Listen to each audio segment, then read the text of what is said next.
नमस्कार. श्री ब्रह्मचैतन्य महाराज गोंदवलेकर प्रवचन. आज 29 जानेवारी. नामात दृढभाव कसा येईल? नामात प्रेम नामानेच येणार. हे प्रेम यायला विषयावरचे प्रेम कमी करायला पाहिजे. दृढनिष्ठा पाहिजे. नामच तारेल, नामच सर्व काही करील असा दृढभाव पाहिजे. तो ठेवून व्यवहारातले प्रयत्न चालू ठेवावेत. पण यश देणारा परमात्मा असा भाव पाहिजे. वैद्याकडचे औषध आपण गड्याकडून आणवतो, पण गुण गड्याने दिला असे नाही म्हणत. याच्याही पुढे जाऊन वैद्याच्या औषधाने आलेला गुण परमात्म्यानेच दिला असे का मानित नाही?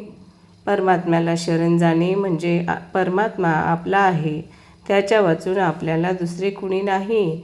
आपण काही करीत नसून सर्व तोच आपल्या हिताकरिता करतो आहे असा दृढ विश्वास ठेवणे. आपण आपल्या बायको मुलावर प्रेम करतो कारण त्यांना आपले म्हटले म्हणून. म्हणजे प्रेम हे आपलेपणात आहे. मग परमात्म्याला आपले म्हटले म्हणजे सहजच त्याच्यावर प्रेम बसणार नाही का? दुसरे असे की भगवंत हा आपला जिवलग सखा आहे, तो सर्व काही आपल्या हिताकरिताच करतो आहे असा विश्वास धरल्यावर काळजीला तरी कुठे जागा उरली?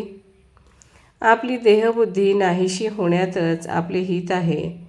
परमात्म्याच्या ठिकाणी आपलेपणा उत्पन्न व्हायला त्याच्या नामाशी पुष्कळ सहवास पाहिजे. सिद्धीच्या चमत्काराच्या पाठीस लागू नये. ती आपल्या मार्गात विघ्ने आहेत. उलट त्यांनी आपल्या पाठीस लागले पाहिजे. एखाद्याला साप चावत नाही, पण त्यात विशेष ते काय आहे? सापात काय आणि कशातही काय? भगवत भाव आपलेपणा पाहता यावा म्हणजे कोणीही आपले शत्रू होणार नाहीत. आई आपल्याजवळ आहे या भावनेने मूल जसे निर्भय असते, तसे भगवंत आपल्यापाशी आहे या भावनेने आपण निर्धास्त व्हावे.